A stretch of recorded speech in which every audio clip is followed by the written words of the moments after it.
So let me tell you a little bit how this played out in real time for me. And I have been sitting on this for a week, and it's been really difficult to kind of just explain my experience that I had during my Rise and Renew retreat, where I met 12 women and I said that they were beautiful, they were authentic, they were just, and I'm not talking beautiful just on the outside. These women, their souls were amazing. And all 12 of us, well, 13 of us, because I was the 13th. So we call ourselves C13. We're a little protected, but I'll go into that maybe a little later.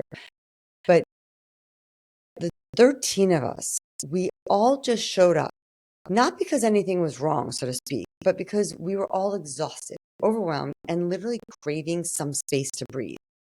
And women, we are usually the strong ones, the planners, the caretakers, the emotional anchors to every single person in our life, the ones other people typically rely on and lean on. But over that weekend, I watched what happens when kindness becomes the foundation of a room. And it wasn't dramatic, it wasn't loud, it wasn't a grand gesture. It kind of just started. I showed up a little later after they had all actually met. And so I started at dinner because I had finished work and not everybody was even there. But at dinner, they wanted to get to know me. We all went around the room and, well, the room, it was dinner in the forest and it was unbelievable. And it was perfect temperatures. It was perfect lighting. It was just, and the food was amazing. And we went around the table and they reintroduced themselves because they had to introduce themselves for me. And I introduced myself. And it was probably the first time in a long time that I had actually sat and shared why I needed this retreat. And I felt that I was being heard. It was just listening without rushing someone toward a solution. They were just really encouraging each other with sincerity, and everybody was just holding space during emotional moments. We did also share a lot of laughter that literally felt like the release I needed from my gut. And we all just allowed ourselves to be seen without judgment, being gentle with themselves in a way that they rarely allow themselves. And there was this quiet, steady energy in the group, the kind that just says, you're safe here, you can rest here. And when I say that I felt that I could just be my authentic self, it was truly one of the most life-changing experiences for me. And I don't say that often because I'm 54. I've had a lot of fabulous things in my life happen for me. And I showed up to this retreat only knowing the one of the leads. And didn't really know her well.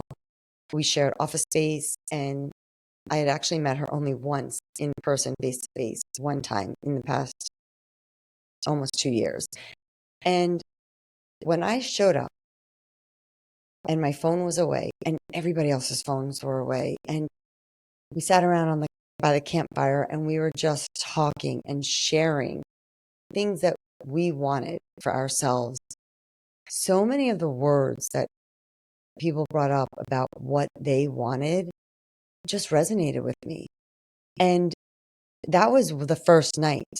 I went to bed that night feeling as if I knew the majority of them, because some of them had not shown up until later that night after the bonfire or even the next morning. And it just reminded me that kindness isn't just something we do. It's something that we create and so desperately need more of. Like a container, it's a tone, a way of existing together. These women, like I said, didn't know each other very well. If they did know each other, some of them may have known each other, but the majority of us did not know each other before the retreat.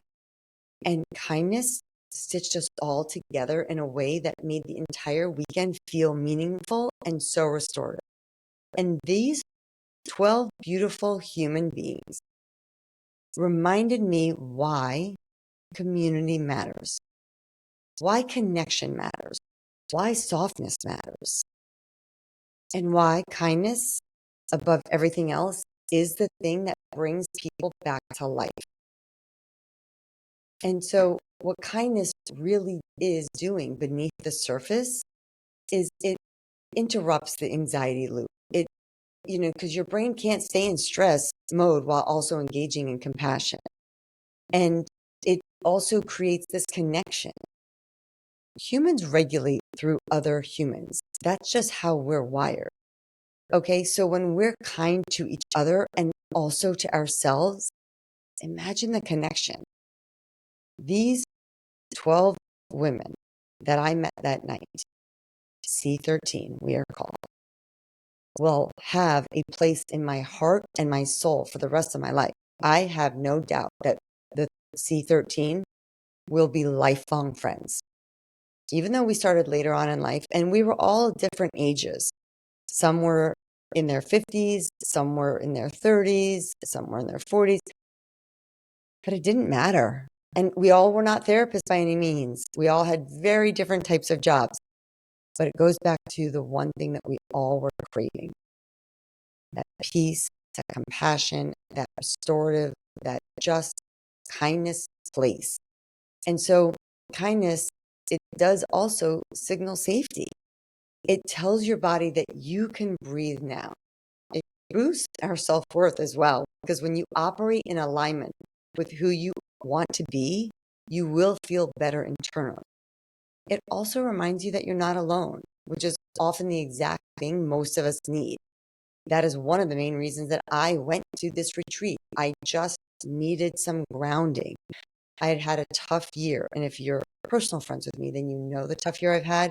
And if you are a client of mine, you might have known because I've shared some skills I've had to use. If you've listened to my podcast, you've also known I've had to do some tough things throughout this year. But I needed more kindness in my life because it's stabilizing. It's grounding.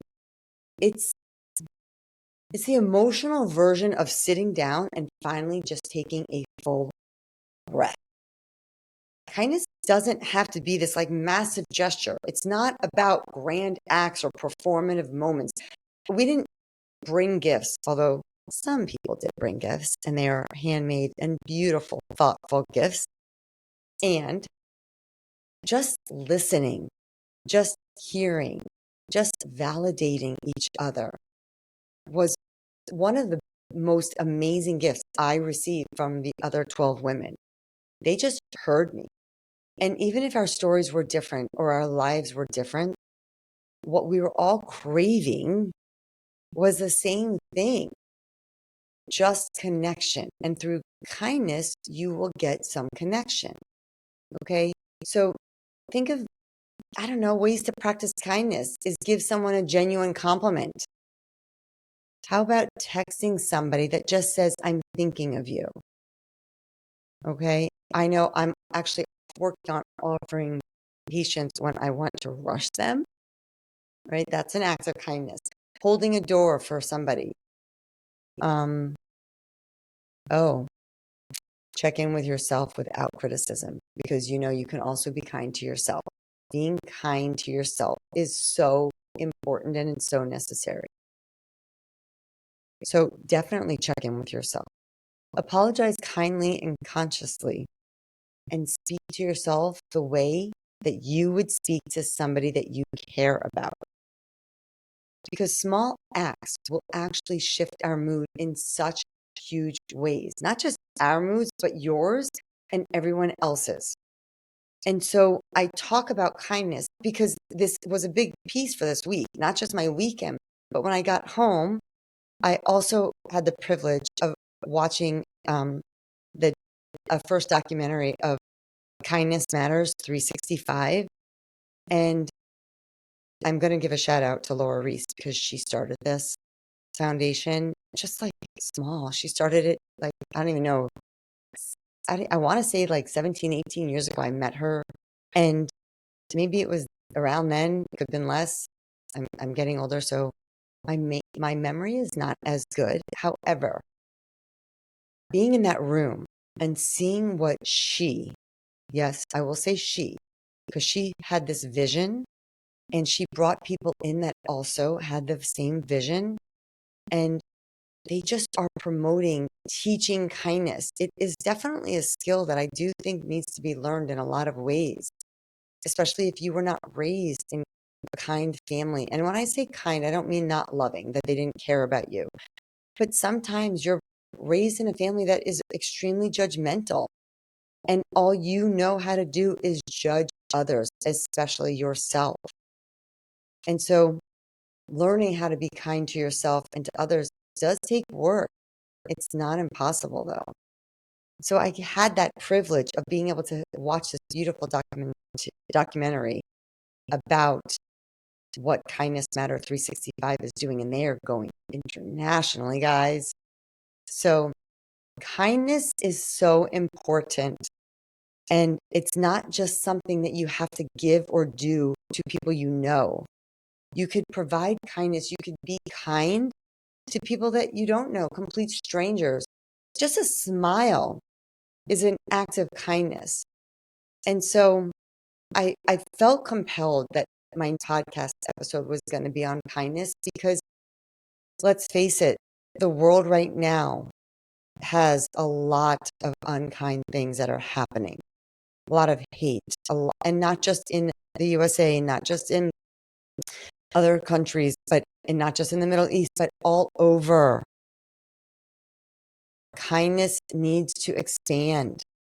So if you're on a campus that you see there's not a lot of kindness and you see a lot of hate, try to get some people to do small acts of kindness for other people, even those that are protesting hate. Try and be kind. And I'm not saying it's easy because trust me, there are people in my life that really I don't want anything to do with. And so my kindness to them is just maybe sending them a positive thought silently, right? Or maybe even just if I'm going to respond to them in a kind way and not out of anger. So to the 12 of you who shared the Rise and Renew retreat weekend with me, C13, thank you. You showed me what kindness looks like. I'm going to cry because in action, not just like the kind that you're giving, but it was quiet, it was steady, it was honest, and it was so restorative for me. I don't know if the 12 of you realize this, the amount of soul touching you did for me, because you reminded me, every 12 of you, all 12 of you reminded me that healing happens naturally when people just show up with open hearts and gentle intentions. You guys helped create a space that felt peaceful, grounded, and so real. And I hope that you carried a piece of that home with you as well, because I know that C13 will always, always have a special place in my heart. And I am so looking forward to having these annual retreats with our C13 every year. And it doesn't need to be local. But for those of you that are not, and we're not part of that Rise and Renew retreat, find one. Go find a sound bath that is calming, I would say. And maybe it will be trial and error. But get into some yoga if you don't find a Rise and Renew kind of retreat. They don't have to be grandiose. It doesn't have to be expensive. There were some things that did not go perfectly that weekend for me. There were some palmetto bugs that I had to endure. And there were some awesome other things that, the laughs, the cold plunges, the saunas, the talks. I haven't shared like that in many years with new people, let alone with other people so close in my life. And I'm forever grateful for C13. And I'm so grateful for the leaders that created this, put it together, and just have beautiful souls as well. So if you're listening and you're still listening, here's your invitation for today. Choose one small act of kindness towards yourself or towards somebody else. Just one. Make it intentional, make it gentle, and just make it human. Because kindness shifts moods, deepens connection, and it renews people from the inside out. So thank you so much for being here today. I so appreciate you. And I really appreciate every one of you. If you're tuning into my podcast, I love it and I really appreciate it. And so go and be a source of steadiness in a world that really needs it, guys. Because again, kindness doesn't cost a thing. You don't have to buy gifts. You could just listen. You could just send a text to somebody that says, I'm thinking of you. You could do a cold plunge with somebody and help them just get through it. Because those acts of kindness, they don't come often. And we need more of it. So if we can all work on being kind and just showing what kindness looks like, imagine what this world is going to be. So until next time, thank you for listening to me. I am Rachel, your host of Perfectly Imperfect Me 365. I hope you have a great day.